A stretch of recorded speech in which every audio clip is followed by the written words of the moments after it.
If you're navigating the complex world of insurance as a risk manager, you know that information overload is, well, it's a daily reality. Mm-hmm. But nowhere does that landscape shift faster than in compliance, especially when it comes to your outsourced operations. Absolutely. One new rule, one interpretation, it can really ripple through your whole strategy. Exactly.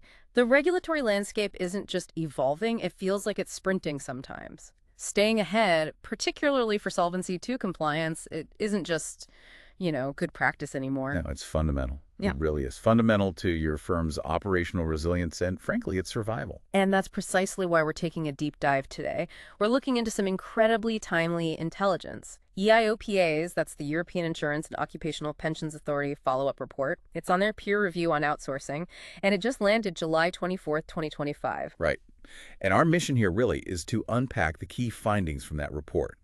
We want to show you how European national supervisory authorities, the NSAs, how they're adapting their oversight of outsourcing under that Solvency II framework. We want to give you a concise but, comprehensive understanding of what's happening right now. Exactly. What progress has actually been made, and crucially, where do critical gaps still remain?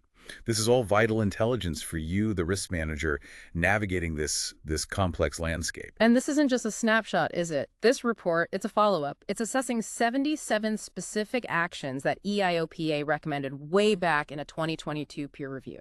That's right. The whole point was driving greater consistency, better effectiveness, more transparency, right across the European Economic Area insurance and reinsurance sector. And outsourcing isn't some niche thing either. It's widespread, it's strategically significant, it matters. It really does. The sheer volume, the strategic importance, it means effective, consistent supervisory oversight is absolutely crucial for market stability, for consumer protection, all of it. Okay, let's zoom out then. Let's take that macro view for a moment. Is the sector really, walking the talk on this? Well, the executive summary paints a surprisingly positive picture, almost like a report card, showing, significant progress. Well, significant. Out of those 77 recommended actions, a huge 51 were assessed as fulfilled, done, completed. Wow. Another 22 were partially fulfilled, so work in progress there. And only 4 were marked not fulfilled, meaning work hadn't even started yet. That high number of fulfilled actions? That's pretty striking. It is. And for you as a risk manager, this isn't just about ticking boxes. It suggests a real fundamental shift, I think. Outsourcing is now seen as a core pillar of operational resilience. It demands a strategic response from your firm, not just tactical fixes. So the sort of Wild West days of outsourcing, they're over. Officially over, yes. Okay, so what are these NSAs actually doing right? What are the achievements driving this progress? Well, we're seeing real regulatory evolution. Many authorities are either developing brand new rules or significantly refining the ones they already have. New ordinances, legally binding definitions, that sort of thing. And beyond the formal rules. They're publishing much more detailed guidance. They're improving their own internal procedures, enhancing requirements around documentation, risk assessments. Okay. And here's a big one. Widespread adoption of structured notification processes. Standardization. Exactly. Which means more comprehensive, more comparable supervisory data is flowing in. That makes the whole landscape clearer for everyone involved. And that data piece is huge, isn't it? We're seeing better information management systems, internal registers. Absolutely. This isn't just about collecting data for the sake of it. It's enabling a more sophisticated approach, data-driven, risk-based supervision. Right. So what for our listeners? What does this mean for them day to day? Well, the so what is that these improvements are designed to make the NSAs better at spotting, assessing, and responding to outsourcing risks proactively. So more eyes on the process earlier. Precisely. And ultimately, this means undertakings like yours will need to maintain even more effective governance over those critical or important outsourced functions. You need to know they have better visibility now. Okay, that makes sense. So with that macro view set, let's drill down a bit. Where are these improvements actually showing up on the ground? Good question. Let's start with the foundation, the outsourcing framework itself, essentially how the rules are being defined. And we are seeing significant improvements here across Europe. Okay, foundational stuff. Definitely. Clarity here is absolutely key. Take Bulgaria, for instance. Their Financial Supervision Commission, the FSCBG, they introduced Ordinance Number 71. Okay. This gives legally binding definitions of critical or important outsourced functions, CIFs. Plus, it stipulates governance requirements, notification structures. It's a big step forward in clarity. And others are doing similar things. Yes, we see similar efforts. Croatia's HANFA issued binding guidance referencing EIOPA's final report to boost transparency. Cyprus, the ICCS, took a really comprehensive approach with a whole suite of circulars, internal manuals, clarifying cie classification criteria, reassessment triggers. So this increased clarity from the NSAs, it means you, the risk manager, can adopt a more standardized approach. Identifying, managing critical outsourcing, it should reduce ambiguity. That's exactly the goal. Less ambiguity in your own internal classifications, more consistent risk assessments, hopefully, wherever you operate in the EEA. Makes sense. Okay, next area. Let's look at the notification process, how communication is being standardized, and there's strong convergence here in how NSAs request and process outsourcing notifications. That sounds like a welcome trend for firms. Less guesswork. It should be. Austria's FMA, for example, was an early mover. They implemented a digital platform, did a lot of market outreach. True. And you see others, like the Czech National Bank, embedding expectations right into their supervisory opinions.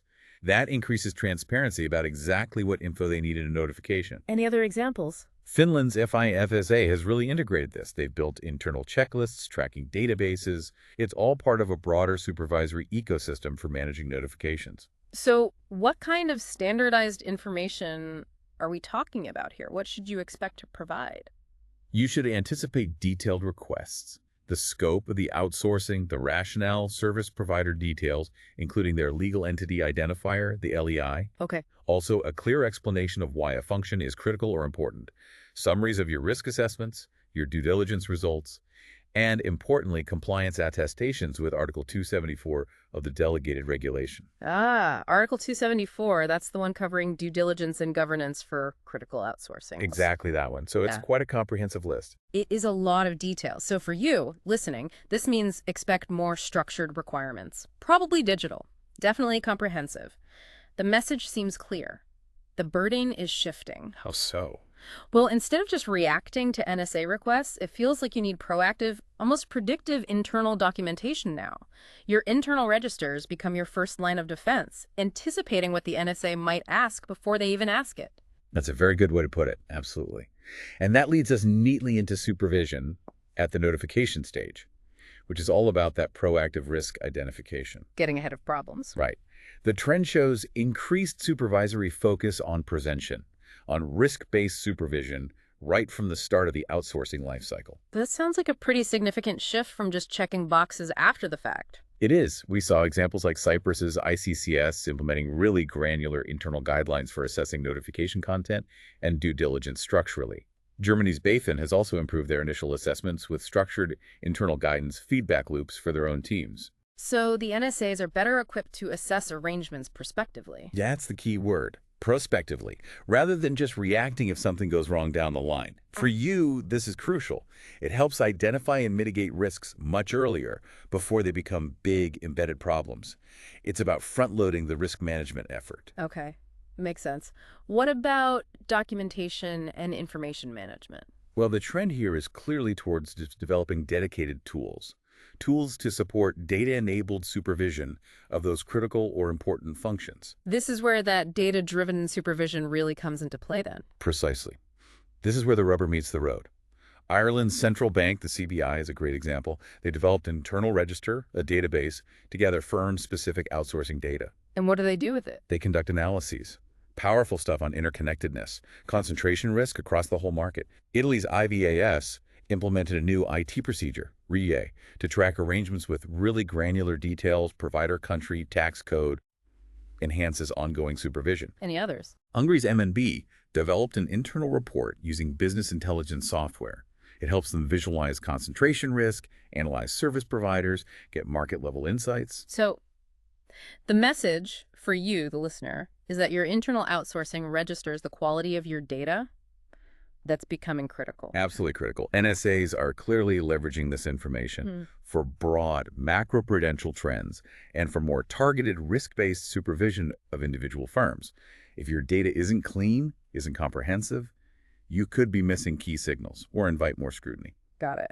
Okay, finally in this section, ongoing supervision, off-site, on-site. Yes, and there's been considerable evolution here too in how NSAs approach this continuous oversight. How so? We're seeing clearer internal processes emerge. Belgium's NBB and Finland's 𝗵𝗺𝗺𝗺, for instance, they've developed processes that clearly differentiate routine oversight from, say, event-driven scrutiny. Authorities like those in Cyprus and Croatia are developing frameworks that define specific triggers for additional supervisory action. Things like service disruptions or maybe a change in a key service provider. And the bigger players. France's ACPR, Germany's 𝗡𝘃𝘁, they've formalized their off-site monitoring strategies. That includes regular reviews of the regular supervisory reports, the RSRs, and the own risk and solvency assessments, or RSAs. It's becoming a continuous conversation. You also mentioned specific focus areas. Right. We saw enhancements around intragroup outsourcing 𝗵𝗺𝗺𝗺 in Finland looked closely at control and influence there, and also the delegation of authority to underwrite and settle claims. Malta's NFSA, for example, has strengthened controls there, seeing it as a big risk in their market.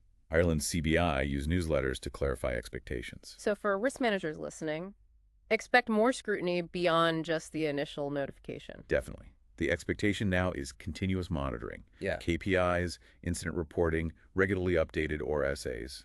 It's all part of the picture. So be prepared for targeted information requests based on these predefined triggers the NSAs have set up. Exactly. It really sounds like the days of, just winging it with a handshake deal on outsourcing are firmly in the past. Almost like you need a prenup for outsourcing now. It's certainly a more formalized and proactive relationship, yes. Okay, let's pivot then. Segment 3. Areas for continued improvement.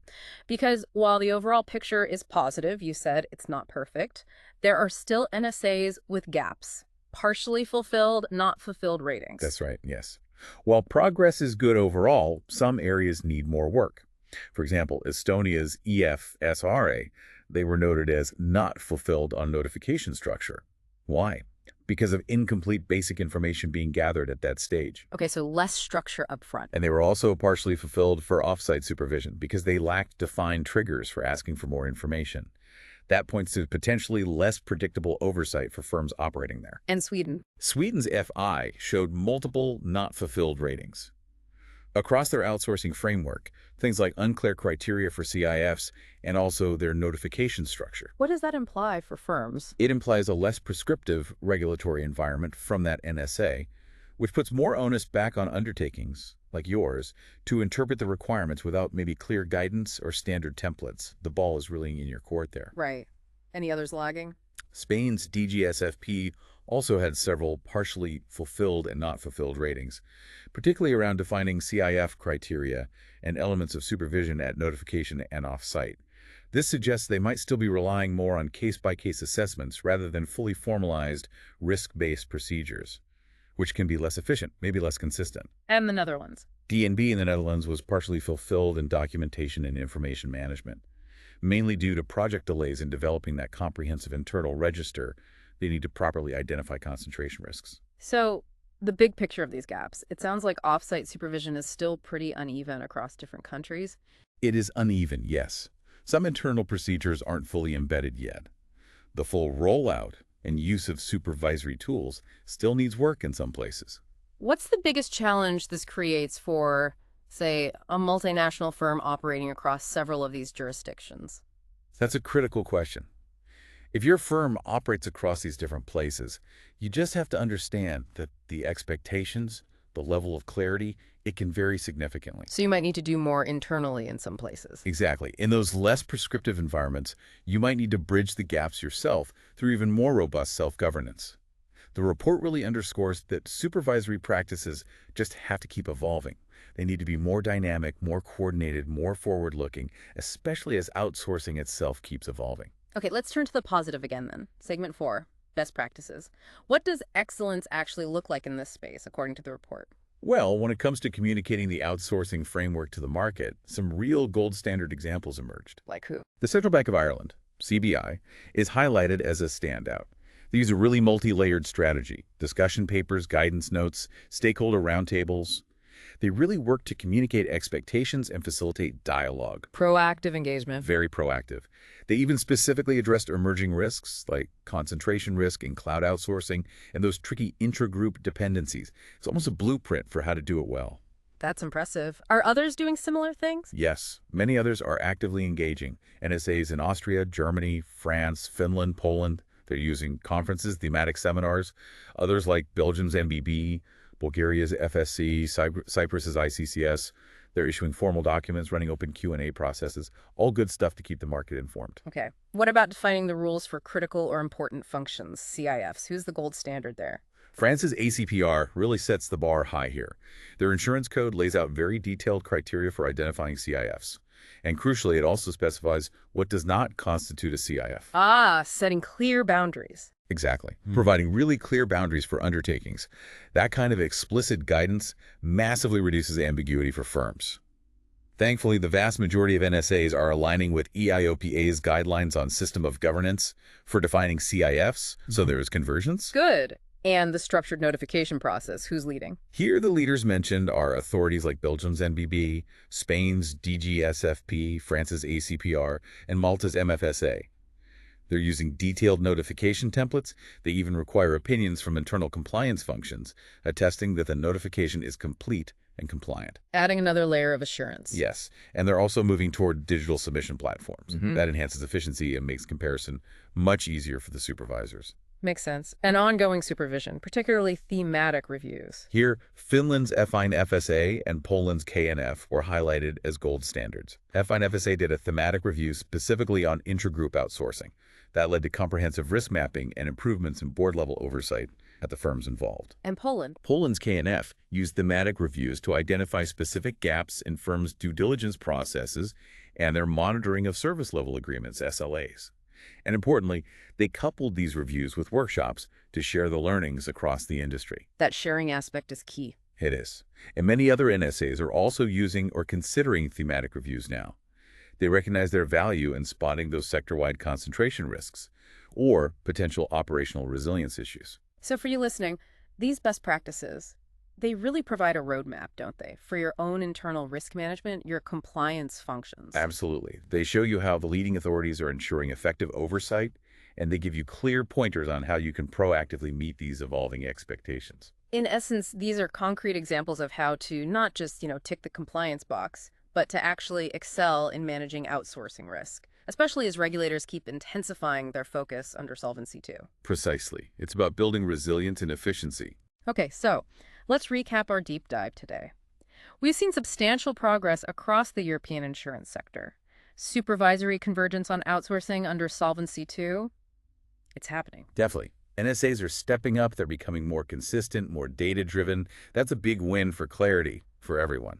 However, we also highlighted that there are still persistent areas for development. Not all NSAs are at the same level of maturity yet. No, there's still work to be done, fully embedding robust, forward-looking supervisory practices right across the board. It's still an ongoing journey. So here's a final thought for you, our listener. As a risk manager navigating all this, how might these shifting supervisory expectations, especially this clear move towards more data-driven, risk-based, proactive oversight, how might that reshape your strategic approach?